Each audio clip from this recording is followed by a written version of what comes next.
በአሜሪካ ታሪክ ከፍተኛ ከሚባለው የገንዘብ ዝርፊያ ውስጥ አንደኛው የሆነውን የ24 ሚሊዮን የገንዘብ ዝርፊያ ታሪክ እንዴት እንደተፈጠረ ዛሬ እነግራችኋለሁ። የዛሬው እውነተኛ የወንጀል ታሪካችን ይህንን ይመስላል። ከመጀመራችን በፊት ግን ቻናላችንን ሰብስክራይብ እንዲሁም ይህንን ቪዲዮ ደግሞ ላይክ ማድረጋችሁን በፍጹም እንዳረሱ። በቀጥታ ወደ ቪዲዮአችን። ይህንን ሰው ላስተዋውቃችሁ። ኤዲ ይባላል። የኤዲ ስራው ኮምፒውተር ፕሮግራመር ነው እና የሚሰራው ደግሞ ለአንድ የሎተሪ ድርጅት ውስጥ ነው። የኤዲ ዋነኛ ስራ በዛ ሎተሪ ድርጅቶች ውስጥ አሸናፊ የሚሆኑ የሎተሪ ቁጥሮችን የሚመርጥ ሶፍትዌር ማዘጋጀት። በአጭሩ ስንገልጸው ኤዲ የሚመርጣቸው ቁጥሮች ሎተሪው ላይ አሸናፊ ይሆናሉ ማለት ነው። እና አንድ ቀን ከጓደኛው ጋር ቁጭ ብሎ እያወራ ሳለ ጓደኛው እንደ ቀልድ አድርጎ ይጠይቀዋል። የራስ ሎተሪ እንዲያሸንፍ አድርገህ ብር ወስደህ ታውቃለህ እንዴ ብሎ ሲጠይቀው ኤዲ ግራ ይገባል፣ ማለትም ይደነግጣል። ምክንያቱም ይህንን ነገር በፍጹም አስቦት አያውቅም ነበር። እናም ጓደኛው መደናገጡን ይመለከትና ለምንድን ነው የምትደነግጠው? እዚህ ድርጅት ውስጥ አሸናፊ የሚሆኑ የሎተሪ ቁጥሮችን የምታዘጋጀው አንተ ነህ አይደለ ብሎ ይጠይቀዋል። ኤዲም አዎ እኔ ነኝ ብሎ ይመልስለታል። ጓደኛውም ታዲያ እንዴት የራስህ ሎተሪ እንዲያሸንፍ እያደረግ ብር እንዴት ለራስህ ገቢ አታረግም ብሎ ይጠይቀዋል። በዚህ ሰዓት ኤዲ ጭንቅላት ውስጥ አንድ ሀሳብ ይፈጠራል። የራሴን የሎተሪ ቁጥሮች እንዲያሸንፉ እያደረግኩኝ ገንዘብ ለራሴ ማግኘትና ሀብታም መሆን እችላለሁ ብሎ ማሰብ ይጀምራል። እና ይህንንም ነገር ወዲያውኑ ነበረ ወደ ተግባር የለወጠው። ይሄ የሎተሪ ድርጅት እንደምታስቡ ዝም ብሎ ተራ የሎተሪ ድርጅት ነው። እጅግ በጣም ግዙፍ የሎተሪ ድርጅት ነው። እናም በተለያዩ ክልሎች ላይ የሚወጡ የተለያዩ ሽልማቶችን ያዘጋጅ ነው። ማለትም የኢትዮጵያው ብሔራዊ ሎተሪ የተለያዩ ክልሎች ላይ ባህር ዳር ላይ፣ ሐዋሳ ላይ፣ መቀሌ ላይ፣ አዲስ አበባ ላይ የተለያዩ ዕጣ ያላቸው ሎተሪዎችን እንደሚያዘጋጀው ሁሉ ይሄም ድርጅት ደግሞ እጅግ በጣም ትልቅ ነበር እና አንድ የሎተሪ ዕጣ ተዘጋጅቶ ነበር። ይሄም የሎተሪ ዕጣ የሚወጣው ኮሎራዶ የሚባል አንድ ግዛት ውስጥ ነው።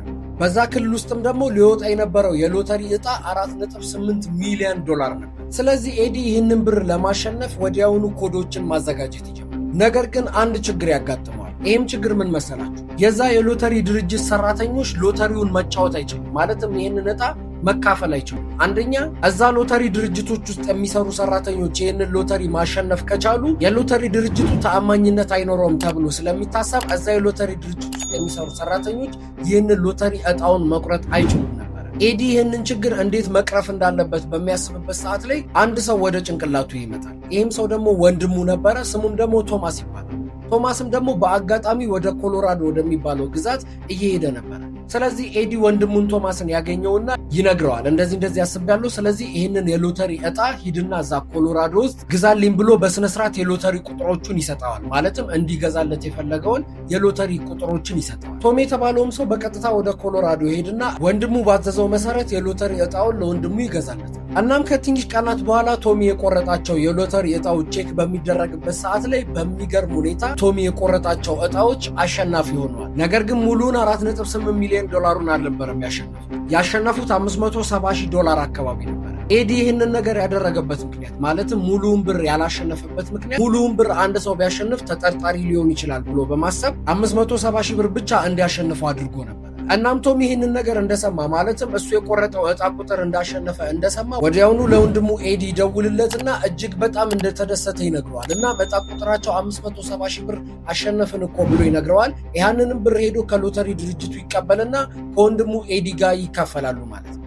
ነገር ግን ኤዲ ገና እየጀመረ ነበር። ማለትም ይህንን ሶፍትዌር ተጠቅሞ ለ10 ዓመታት ያክል ይህንን ድርጅት እጥብ ያደርገዋል። ኤዲ በእነዚህ 10 ዓመታቶች ውስጥ ይህንን ድርጅት የተለያየ ጊዜ የተለያዩ ትላልቅ ብሮችን ይበላል ማለት ነው። $750,000፣ $228,000፣ $180,000 ከፍተኛ የሚባሉ ገንዘቦችን ከዚህ ድርጅት እያገኘ። ነገር ግን ኤዲ አንድ ቀን አንድ ትልቅ ስህተት ይሰራል። ይህም ስህተት ምን መሰላችሁ? ከዚህ በፊት እንደሚያደርገው ወንድሙ አልነበረ ያንን የሎተሪ ትኬት የገዛለት። በአሁኑ ራሴ ልግዛ ይልና ቀጥታ ወደ ሎተሪ መሸጫ ሱቅ ይሄድና ራሱ ሎተሪ ዕጣ ይገዛል። ያንንም የሎተሪ ዕጣ በሚገዛበት ሰዓት ላይ ኮፍያ ለብሶ ነበር። እንደምታስቡት ዕጣውም ደግሞ ዝም ብሎ ተራ ብር አልነበረም። $16 ሚሊዮን የሚወጣበት ከፍተኛ የሚባል ዕጣ ነበር። እናም እንደተለመደው ኤዲ እሱ የገዛቸውን የዕጣ ቁጥሮች አሸናፊ እንዲሆኑ ያደርጋቸውና ከፍተኛ የሚባል ብር ያሸንፋል። ነገር ግን አሁን አንድ ችግር ያጋጥመዋል። ይሄ ምን መሰላችሁ? ቀጥታ ሄዶ ከሎተሪ ድርጅቱ እኔ ነኝ ያሸነፍኩት ብሩን ስጡኝ ብሎ የሎተሪ ድርጅቱን መጠየቅ አይችልም። ብሩን የሚቀበልለት አንድ ሰው ያስፈልገው ነበር። ነገር ግን ኤዲ ሰው ቢፈልግም ሰው ማግኘት አልቻለም ነበር። በዚህ አጋጣሚ ወንድሙም ሌላ ቦታ ሄዶ ስለነበረ ወደ ሎተሪው ድርጅት ሄዶ ብር የሚቀበልለት ሰው ማፈላለግ ጀመረ። ነገር ግን የሚያምነውን ሰው ማግኘት አልቻለም ነበር። እናም 1 ወር አካባቢ ይሞላል። በዚህ ሰዓት የሎተሪው ድርጅትም በቲቪ በሬዲዮ በተለያየ ቦታ ላይ ማስታወቂያ ማስነገር ይጀምራል። ማለትም 16 ሚሊዮን ዕጣ ሎተሪ አውጥተናል እና ሁላችሁም ሎተሪያችሁን ቼክ አድርጉና አሸናፊ የሆናችሁ ሰዎች ወደኛ ጋር መጣችሁ ገንዘባችሁን ውሰዱ እያሉ ማስነገር ይጀምራል። ነገር ግን ወደ ሎተሪው ድርጅት አሸናፊው እኔ ነኝ ብሎ የሄደ ሰው ማንም አልነበረ። በዚህ ሰዓት ኤዲ ብዙ ካብሰለሰለ በኋላ አንድ ሐሳብ ወደ አይምሮ ይመጣለት። ይሄም የቀድሞ ጓደኛው ነበር። ስሙም ደግሞ ሮበርት ይባላል። ሮበርትንም ይደውልለትና ያለውን ነገር ያስረዳው። ማለትም ናና ይሄንን የሎተሪ ዕጣ አሸናፊ ነኝ ብለህ ብሩን አውጣልኝ፣ ከዛ በኋላ ብሩን እኔ እናንተ እንካፈላለን ብሎ ሐሳብ ያቀርባል። ይሄም ሮበርት የተባለ ግለሰብ አንድ ሐሳብ ያመጣል። እኔ እዛ መጥቼ እንደዚህ ማድረግ አልችልም፣ ነገር ግን አንድ ጓደኛዬ አለ፣ እሱን ልንገረውና እሱ ምን ማድረግ እንደሚችል ልስማ ይልና ይሄ ሮበርት የተባለ ሰው ለጓደኛው ይደውልለትና ያለውን ነገር ያስረዳል። ጓደኛውም እንደዚህ የሚል ሐሳብ ያመጣል። ለምን እኔ እዚሁ ከካናዳ ሆኜ ልደውልላቸውና የሎተሪ ዕጣውን ያሸነፍኩት እኔ ነኝ፣ ነገር ግን አሁን ከፍተኛ ህመም ላይ ስላለሁኝ ወደዛ መምጣት አልችልም፣ ስለዚህ እባካችሁ ብሬን ወዳለሁበት ላኩልኝ ብዬ ልጠይቃቸው ብሎ ይናገራል። በዚህም ሐሳብ ይስማሙና ይሄ ሰውዬ ወደ ሎተሪ ድርጅቱ ይደውልና አሸናፊው ሰው እኔ ነኝ፣ ትኬቱም እጄ ላይ ይገኛል፣ ነገር ግን አሁን ላይ ከፍተኛ ህመም ላይ ስላለኝ ወደዛ መምጣት አልችልም፣ ገንዘቤን እባካችሁ በባንክ ገቢ አድርጉልኝ ብሎ ይጠይቃቸዋል። ነገር ግን በዚህ ሰዓት ጊዜው እጅግ በጣም ሄዶ ነበር። ማለትም ከ10 ወር በላይ አልፎ ነበር። ስለዚህ የሎተሪ ድርጅቱ መጠራጠር ይጀምርና ስም ማን ነው እያሉ ዋና ዋና ጥያቄዎችን ይህንን ሰው መጠየቅ ይጀምራል። ሰውየውም ግን እነዚህን ጥያቄ ስላልተዘጋጀበት የተለያዩ ነገሮችን እየተናገረ መቀበጣጠር ይጀምራል።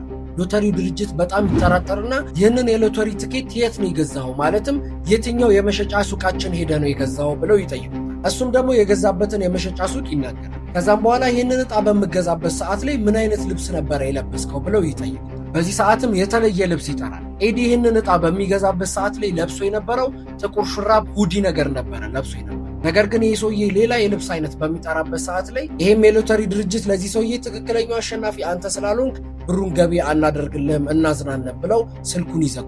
ስለዚህ ኤዲ ይሄ ነገር ካልተሳካልኝ ሌላ ሐሳብ ልፈልግ ብሎ ትንሽ ካሰበ በኋላ አንድ ሐሳብ ወደ ጭንቅላቱ ይመጣል።